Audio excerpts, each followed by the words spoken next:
नमस्कार, सगळ्यांचं स्वागत आहे पद्मनी कोचिंग क्लासेस मध्ये। आणि आता 10वीचा पेपर आहे मॅथ्स पार्ट 1। तर 10वी मध्ये गणित विषयामध्ये पास होणं अत्यंत सोपं आहे। फक्त मी सांगतो त्या पद्धतीने करा। महाराष्ट्रातला एकही मुलगा फेल होऊ शकत नाही। 101% गॅरंटी देतो। फक्त 5 मिनिटं हा व्हिडिओ सगळा बघा। गणितामध्ये एक्झॅक्ट पास होण्यासाठी विद्यार्थ्यांना पाठांतर काय करावं लागतं, लक्षात काय ठेवावं लागतं, दोन गोष्टी असतात। एक लक्षात ठेवणे पाठांतर करण्याचा भाग असतो आणि एक असतो प्रॅक्टिस, गणिताचे नियम आपल्याला कशा पद्धतीने स्टेप बाय स्टेप सोडवायचा तो एक भाग असतो। आता आपण बघूया की विद्यार्थ्यांना लक्षात काय ठेवायचं आहे, पाठ काय करायचा आहे। पहिले 3 चॅप्टर आपण या व्हिडिओ मध्ये बघणार आहे आणि नंतरचे जे 3 चॅप्टर आहेत ते सेकंड व्हिडिओ मध्ये मी तुम्हाला सेंड करणार आहे। सर्वात महत्त्वाचं की आपण पहिल्या चॅप्टर पासून 1 2 3 असं आपण स्टार्ट करणार आहे। टोटल 21 रूल्स आणि काही सूत्र आहेत ते तुम्ही पाठ केले की तुम्ही इझी पास होऊ शकता, गॅरंटी देऊन सांगतो। सर्वांनी खड्याकडे लक्ष द्या। सर्वात महत्त्वाचं की तुम्हाला डिटरमिनंटची किंमत काढायला विचारलं जातं, तर त्यामध्ये तुम्हाला d dx आणि dy ची किंमत काढायची असते। त्यासाठी हा फॉर्म्युला आहे। हा d चा फॉर्म्युला तुम्ही लक्षात ठेवायचा, हा dx चा लक्षात ठेवायचा आणि हा dy चा फॉर्म्युला लक्षात ठेवायचा। हे तिन्ही तुम्ही सॉल्व केल्याच्या नंतर तुम्हाला x ची किंमत काढायची असेल तर हा फॉर्म्युला लक्षात ठेवायचा आणि y ची किंमत काढायची असेल तर हा फॉर्म्युला लक्षात ठेवायचा। आणि हे तुम्हाला ऑब्जेक्टिव्ह मध्ये सुद्धा येणार आहे 1 मार्कचं सोडवायला। लक्षात ठेवा, इथं सांगतोय की हे ऑब्जेक्टिव्ह मध्ये सुद्धा येणार आहे मार्कचं 1 मार्क्स 100% हे येतं, त्यामुळे लक्षात ठेवा। आणि मोठ्या प्रश्नात सुद्धा हे येणार आहे। त्यानंतर तुम्हाला डिटरमिनंटची किंमत काढायची असेल तर हा फॉर्म्युला तुम्हाला लक्षात ठेवायचा आहे। इथं तुम्हाला काय करायचं आहे, तर इथं क्रॉस मल्टिप्लाय करायचा आहे आणि त्या क्रॉस मल्टिप्लायची तुम्हाला काय करायची आहे, मायनस करायची आहे। 100% हे पेपर मध्ये येतं, 1 किंवा 2 मार्काचं किंवा ऑब्जेक्टिव्ह मध्ये सुद्धा येऊ शकतं। सर्व विद्यार्थ्यांनी हे लक्षात ठेवायचं आहे। क्लिअर की हे लक्षात ठेवण्याचा भाग आहे। गणित कोणती इम्पॉर्टंट आहे ते सुद्धा मी सांगणार आहे। क्लिअर, चला आता आपण जाऊया नेक्स्ट तिसऱ्या फॉर्म्युल्याकडे आपण जाऊया। स्टँडर्ड फॉर्म तुम्हाला क्वाड्रॅटिक इक्वेशन चॅप्टर नंबर 2। तर तुम्हाला जनरल जो फॉर्म असतो तुमचा, तुम्हाला ax² + bx + c = 0 हा जनरल फॉर्म्युला आहे क्वाड्रॅटिक इक्वेशनचा। तुम्हाला हे लक्षात ठेवायचं आहे। पॉवर हायेस्ट आपल्याला 2 पाहिजे, हे लक्षात ठेवा। त्यानंतर तुम्हाला फॉर्म्युला मेथडनं क्वाड्रॅटिक इक्वेशन ज्यावेळेस सॉल्व करायचं असतं त्यावेळेस तुम्हाला कोणताही फॉर्म्युला हा जनरल मध्ये आणायचा असतो। जे गणित असतं ना ते जनरल फॉर्म्युला मध्ये आणायचं असतं, हे लक्षात ठेवा।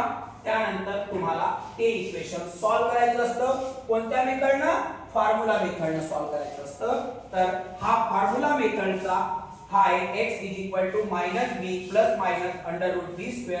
4ac / 2a।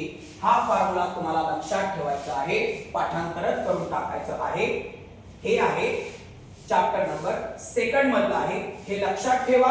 वही काढा, पेन काढा, नुसतं व्हिडिओ बघत बसू नका। वही काढा, पेन काढा आणि हे लिहून घ्या की आपल्याला जर असं पद्धतीचं गणित आलं तर मला काय लक्षात ठेवायचं आहे, पेपरला रिव्हिजन मला काय करून जायचं आहे। क्लिअर, तर आपण काय बघितलं बघा आता, स्टँडर्ड फॉर्म, त्याच्यानंतर बघितलं फॉर्म्युला मेथड साठी तुला काय रूल्स लागतात, 1 आणि 2, बरोबर आहे का नाही। तू हा फॉर्म्युला मेथडने ज्या मुलांनी फॉर्म्युला जरी लिहिला तरी तुम्हाला अर्धा मार्क्स मिळणार आहे। Clear, rules number 6। आता आपण पुढे जाऊया, ठीक आहे। आता रूल्स नंबर 7 तुम्हाला find the value of discriminant विचारलं तर तुम्ही कशाची किंमत काढणार, b² - 4ac ची किंमत काढायची। कशाची किंमत काढणार, b² - 4ac। कशाला विचारलं तर फाइंड द व्हॅल्यू ऑफ, काय विचारलं तुम्हाला, डिस्क्रिमिनंट विचारलं तर पक्क लक्षात ठेवा। हां, त्यानंतर तुम्हाला विचारले अल्फा + बीटा, तर हा फॉर्म्युला आहे -b / a। ओके, हे तुम्हाला फॉर्म्युला माहिती पाहिजे। कधी कधी हा 1 मार्क्स क्वेश्चन सुद्धा येऊ शकतो, पक्क लक्षात ठेवा। अल्फा × बीटा c / a हे सुद्धा तुम्हाला 1 मार्क क्वेश्चन येऊ शकतो। क्वेश्चन कसा येणार, b बरोबर देणार 7, बरोबर आहे ना, त्याच्यानंतर a बरोबर देणार 10 आणि तुम्हाला म्हणणार अल्फा + बीटाची किंमत काढा। लक्षात ठेवा. त्यानंतर इथं सी बरोबर काहीतरी व्हॅल्यू देणार 10 20, ए बरोबर व्हॅल्यू देणार 5 6 आणि तुम्हाला विचारणार अल्फा प्लस बीटा काढा. ऑब्जेक्टिव्ह मध्ये सुद्धा लक्षात ठेवायचं आहे. पक्काली 1 मार्क्स हा क्वेश्चन तुम्हाला येऊ शकतो. पक्क लक्षात ठेवा. क्लिअर. चला त्यानंतर तुम्हाला अल्फा क्यूब प्लस बीटा क्यूबचा हा फॉर्म्युला आहे. लक्षात कसं ठेवायचं ते पण सांगतो. अल्फा प्लस बीटा हे इथंच आहे ना, याचा क्यूब करायचा. क्लिअर. आता हे क्यूब आहे म्हणून इथं 3 लावायचं. एक दार इथं मल्टिप्लाय येणार आणि हे एक दार परत प्लस येणार. याच्यात आणि याच्यात एवढा फरक आहे की इथं क्यूब आहे इथं क्यूब नाही आहे. संपला विषय. असं लक्षात ठेवायचं. क्लिअर. पक्क लक्षात ठेवा. कारण फॉर्म्युले नुसतं पाठ करून रटून लक्षात राहत नाही, तर ते आपल्याला पाठांतर करावे लागतात, लक्षात ठेवावे लागतात. तर गणित हा लक्षात ठेवण्याचा विषय आहे. क्लिअर. समजलं सगळ्यांना. लिहून घेतलं.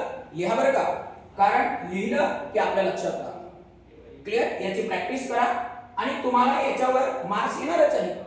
बरोबर आहे का नाही. सर्वात महत्त्वाचं याच्यावर गणित पण येणार आहे आणि तुम्हाला बॉक्स सुद्धा येऊ शकतो अशा गणितामध्ये. त्यामुळे तुम्हाला ते कॅल्क्युलेशन करता आलं पाहिजे बरं का. हे लक्षात ठेवा. ओके. चला आता आपण जाऊया पुढच्या रूल्स कडे. पुढचा रूल्स बघा काय आहे. Alpha square plus beta square हा फॉर्म्युला आहे. तर अल्फा प्लस बीटा हे तर इथंच आहे. इथं स्क्वेअर लावायचा मायनस लावायचं 2 अल्फा बीटा मल्टिप्लाय. क्लिअर. सोपा आहे हा फॉर्म्युला. लक्षात ठेवा. याच्यावर सुद्धा तुम्हाला बॉक्सचं गणित येऊ शकतं किंवा डायरेक्ट जरी आलं तरी तुम्ही लिहू शकता. क्लिअर. फॉर्म्युला लक्षात ठेवायचा आहे. आज आपण या व्हिडिओ मध्ये बघणार आहे की इम्पॉर्टंट मला मॅथ्स 1 मध्ये पास व्हायचं आहे तर मला काय करायचं आहे. फक्त मी सांगतो तेवढं करायचं आहे. बस. डायरेक्ट पास गॅरंटी देतो. आणि हे एवढं तुम्हाला लक्षात ठेवायचं. आता तुम्हाला क्वाड्रॅटिक इक्वेशन गिवन तुम्हाला जर रूट्स दिले तर तुमच्याकडे कोणता फॉर्म्युला असणार. रूट्स लक्षात ठेवा. गिवन रूट्स दिले तर हा तुमच्याकडे फॉर्म्युला आहे. x square minus alpha plus beta x plus alpha into beta is equal to 0 हा तुमच्याकडे फॉर्म्युला आहे. क्लिअर. रूट्स दिले म्हणजे ती रूट्स म्हणजे कोणते असणार. एक म्हणजे तुमचं ते अल्फा असणार अँड सेकंड रूट तुमचं कोणतं असणार बीटा असणार. आता इथं काय देणार याच्यामध्ये. समजा दिलं तुम्हाला अल्फा बरोबर 0 आणि बीटा बरोबर दिलं 4. बरोबर. मग अल्फाच्या जागेवर 0 टाकायचं आणि बीटाच्या जागेवर 4 टाकायचं. हे जसंच तसंच ठेवायचं. अल्फाच्या जागेवर 0 टाकायचं, बीटाच्या जागेवर 4 टाकायचं. चला मल्टिप्लाय करायचं आहे तर प्लस करायचं. सोपं आहे का नाही. 2 मार्काला येऊ शकतो. लक्षात ठेवा. किती मार्कासाठी. 2 मार्क्ससाठी हा प्रॉब्लेम येऊ शकतो. आणि डिनॉमिनेटर मध्ये जरी आलं याच्यात डिनॉमिनेटर पण येऊ शकतो ना 1/2 1/3. त्याची सुद्धा प्रॅक्टिस करा. फक्त लक्षात ठेवा. ओके. चला त्यानंतर आता आपण पुढच्या रूल्स सूत्राकडे जाऊया. हे बघा. हे म्हणजे b स्क्वेअर मायनस 4ac.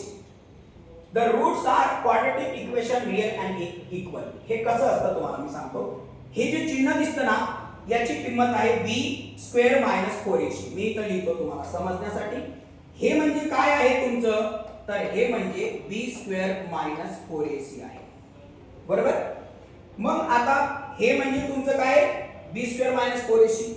जर ही याची किंमत सॉल्व केल्याच्या नंतर याही बाजूला सॉल्व करून 0 आलं आणि याही बाजूला सॉल्व करून 0 आलं तर ते रूट्स असतात रियल आणि इक्वल. पक्क लक्षात ठेवा. समजलं. हे त्रिकोणाचं चिन्ह म्हणजे काय आहे तुमचं b स्क्वेअर मायनस 4ac. तुम्ही हे गणित सॉल्व केलं. abc च्या व्हॅल्यू काढल्या. तुम्हाला एक इक्वेशन देणार. abc चं हे फॉर्म्युल्यात टाकलं. b बरोबर जेवढं असेल तेवढं टाकलं. सॉल्व केलं. या साइडला 0 आलं सॉल्व करून. या साइडला तर ऑलरेडी 0 आहेच की. बरोबर आहे ना. जर दोन्ही साइडना जर तुमचं 0 आलं तर ते रूट्स असतात रियल अँड इक्वल. क्लिअर. परत जर तुमचं b स्क्वेअर मायनस 4ac ची किंमत जर बिगर असेल कोणापेक्षा 0 पेक्षा तर तुमचे ते रूट्स असतात रियल आणि अनइक्वल. हे म्हणजे काय 2-3 वेळा सांगितलं. b square minus 4ac. आता b स्क्वेअर मायनस 4ac ची किंमत जर लहान असेल आणि 0 जर ग्रेटर असेल तर ते तुमचे रूट्स असतात आर नॉट रियल. पक्क लक्षात ठेवा. क्लिअर. पक्क लक्षात ठेवायचं आहे. आणि याच्यावर 100% पेपरमध्ये प्रश्न असणार आहे, गॅरंटी देऊन सांगतो. क्लिअर? त्यामुळे 10वीच्या मुलांनी हे लक्षात ठेवायचं आहे. क्लिअर? समजलं सगळ्यांना? लिहिलं? ओके, चला कॉपी करा, स्क्रीनशॉट करा. चला त्यानंतर आता आपण जाऊया पुढच्या गोष्टीकडे. Chapter number 3. आता इथं आपलं तिसरं चॅप्टर चालू झालेलं आहे. या तिसऱ्या चॅप्टर मध्ये तुम्हाला काय एक्झॅक्ट लक्षात ठेवायचं आहे बघून घ्या. चला लक्षात घ्या, ए आणि T1 आपला सेम असतो. मी जे बोलतो ते लगेच डायरेक्ट डोक्यात पाठ करायचं. तुम्हाला जर त्याने डिफरन्स विचारला तर तुम्ही काय करणार, T2 मधून T1 मायनस करणार, तुमची पुढचं उत्तर निघणार. तुम्हाला जर परत त्यांनी विचारलं AP आहे की नाही तर तुम्ही काय करणार, T3 मायनस T4 करणार, T3 मायनस T2 करणार. तुम्हाला जर आणखी त्यांनी विचारलं तर तुम्ही काय करणार सांगा, T4 मायनस T3 करणार, T5 मायनस T4 करणार. आणि याचा सगळ्यांचा डिफरन्स जर सेम आला तर ते तुमची AP असणार. जर सगळ्यांचा डिफरन्स सेम नाही आला तर ते तुमची AP नसणार. बरोबर आहे का नाही? त्यामुळे हे लक्षात ठेवायचे आहे. असा प्रश्न आता मला काय करायचा आहे एक्झॅक्ट करेक्ट. समजलं? पक्क लक्षात ठेवना. ओके, चला आता पुढे आपण 15 रूल्स कडे येऊया. तुम्हाला Tn चा फॉर्म्युला हा आहे a + n - 1 d. हे केव्हा वापरायचं, फाइंड द टर्म्स. तुम्हाला विचारलेला आहे T19 वर टर्म करा, T24 वर टर्म करा. फाइंड द टर्म पद काढण्यासाठी हा फॉर्म्युला तुम्हाला वापरायचा आहे. क्लिअर? कोणता फॉर्म्युला केव्हा वापरायचं, मुलं एक्झाम देताना टेन्शन मध्ये असतात आणि त्यांना कळत नाही की मी इथं कोणता फॉर्म्युला वापरू. त्यासाठी मी सांगितलं ते लक्षात ठेवायचं आहे. कॉपी करा, मन लावून लक्ष द्या, मन लावून, सर्वात महत्त्वाचं. आता तुम्हाला SL चा फॉर्म्युला आहे n/2 ब्रॅकेट्स मध्ये 2a + n - 1 d brackets complete. हा फॉर्म्युला तुम्हाला वापरायचा आहे सम काढण्यासाठी. तुम्हाला विचारलं द सम ऑफ 150 to 250, तिथं तुम्हाला ऑड नंबर विचारू शकतो, नॅचरल नंबर विचारू शकतो किंवा इव्हन नंबर सुद्धा विचारू शकतो. बरोबर आहे ना? त्याची जर मला सम काढायची असेल तर हा फॉर्म्युला मला वापरावा लागेल. क्लिअर? आता सम काढण्यासाठी तुम्हाला काय करावं लागेल, सम काढण्यासाठी पहिल्यांदा तुम्हाला n काढावा लागेल. बरोबर आहे ना? म्हणजे जर तुम्हाला एखाद्याने सम विचारली तर तुझ्याकडे n पाहिजे, तुझ्याकडे a पाहिजे आणि तुझ्याकडे d पाहिजे. बरोबर आहे ना? एवढं असल्याशिवाय इथं तू सम काढू शकत नाही. मग आता मला n मी कुठून काढणार, इथं मी लिहिलंय फाइंड द टर्म काढण्यासाठी. म्हणजे हा फॉर्म्युला तुम्हाला n काढण्यासाठी वापरायचा आहे. कळलं ना? n काढण्यासाठी Tn चा फॉर्म्युला आणि सम काढण्यासाठी Sn चा फॉर्म्युला. समजलं सगळ्यांना? पक्क समजलं ना? क्लिअर? Okay, done. लक्षात ठेवायचं आहे सगळं तुमच्यासाठी आहे. 6 चे 6 चॅप्टरचं पूर्ण सारांश तुमच्यासाठी. आता आहे तिसरं चॅप्टर चालू आहे. ओके ना? चल पुढे. आता आपण 17 रूल्स. समजा तुमच्याकडे a ची व्हॅल्यू पेपर मध्ये दिली 5 आणि d ची व्हॅल्यू दिली तुमची 10. तुम्हाला विचारलं तर काय करायचं. मुलं कन्फ्युज होतात की मला नेमकं काय करायचं पुढे, मला AP कशी तयार करायची आहे. बरोबर आहे ना? त्यावेळेस इथं बघा दिलं a आणि T1 सेम असतं, ते वरती पण सुद्धा मी दिलेलं आहे. a म्हणजे फर्स्ट टर्म, T1 म्हणजे फर्स्ट टर्म असतं, ते सेम असतं. आता मग तुम्हाला तुमच्याकडे 1 आहे, मग तुम्हाला T2 सेकंड टर्म काढायचा आहे. तर काय दिलं असताना लक्षात ठेवा, a आणि d दिलं असताना. ओके, तर मग T2 काढायचं तर T1 + d करायचं. ओके, मग तुम्हाला T3 काढायचं तर काय करायचं, T2 मध्ये d मिळवायचं, सगळ्यांमध्ये d मिळवायचं तुम्हाला. पक्क लक्षात ठेवा. T3 तर तुम्हाला T4 काढायचं तर T3. एवढं लक्षात ठेवा. आणखी एक सांगतो, इथं जर 2 असेल नाही तर 1 असतं, इथं 3 असेल नाही तर 2 असतं बिफोर नंबर. इथं जर 4 असेल नाही तर 3 असतं आणि d प्लस सगळ्यांकडे असतं. समजलं सगळ्यांना? काय काय मुलांच्या लक्षात राहत नाही, काय करू, कन्फ्यूज होतात. पक्क लक्षात ठेवा. काय दिलं असेल तर हे, आणि तुम्हाला काय विचारतात, याची म्हणतात AP तयार करायची म्हणतात. काय तयार करायची, AP तयार करा. बरोबर आहे का नाही? तर अशा वेळेस तुम्हाला जेव्हा AP विचारलं त्यावेळेस तुम्ही हा रूल्स फॉलो करायचा आहे. पक्क कळालं? सगळ्यांना कळालं? क्लिअर कळालं? ओके, चला आता आपण पुढे जाऊया. कॉपी करा. मी एक एक्झाम्पल दिलं त्याचं, हे त्याचं एक्झाम्पल आहे. जसं की a बरोबर -1 दिलं, d बरोबर -1/2 दिलं, तर कसं करायचं? आता जे मागे सांगितलं तुम्हाला, क्लिअर? त्याचं साठी हे तुम्हाला एक सोल्युशन दिलेलं आहे इथं. क्लिअर ना? की हे तुम्हाला असं करायचं आहे. क्लिअर? मी त्यातलं हे तुम्हाला समजावून सांगतो. हे उत्तर कसं काय आलं? याला डिनॉमिनेटर नसतो म्हणजे 1 असतो. पक्क लक्षात ठेवा. आता मी इथं एक सॉल्व करून दाखवतो तुम्हाला. तुम्ही म्हणता सरांनी तिथंच काय केलं? इथं बघा, हे मी एक गणित घेतो इथं -2, हे एक गणित घेतो इथं आणि तुम्हाला पूर्ण समजून सांगतो. काय -2 इथं बघा, हे तुमच्या समोर आहे ना. आता मी इथं घेतो, तुम्हाला सॉल्व करून देतो. -2 प्लस -1/2 ब्रॅकेट्स कंप्लीट. मुलं इथं काय होतात? कन्फ्यूज होतात की हे सॉल्व कसं करायचं. क्लिअर? आता सर्वांनी मन लावून लक्ष द्या. हा -2 आहे, प्लस मायनस मायनस, ते पण सांगतो. हे प्लस ऍक्शनचं चिन्ह आहे. काय करायचं हे त्याचं चिन्ह आहे. कळालं? आणि हा -1 हे जे मायनस चिन्ह आहे हे त्या 1चं स्वतःचं चिन्ह आहे. कोणाचं? स्वतःचं. हे कोणाचं आहे? ऍक्शनचं चिन्ह आहे. हे मायनस कोणाचं चिन्ह आहे? त्या 1चं स्वतःचं चिन्ह आहे.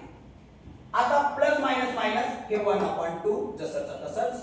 क्लिअर? मायनस प्लस मायनस, याला डिनॉमिनेटर नाही म्हणजे 1 आहे. पक्क लक्षात घ्या.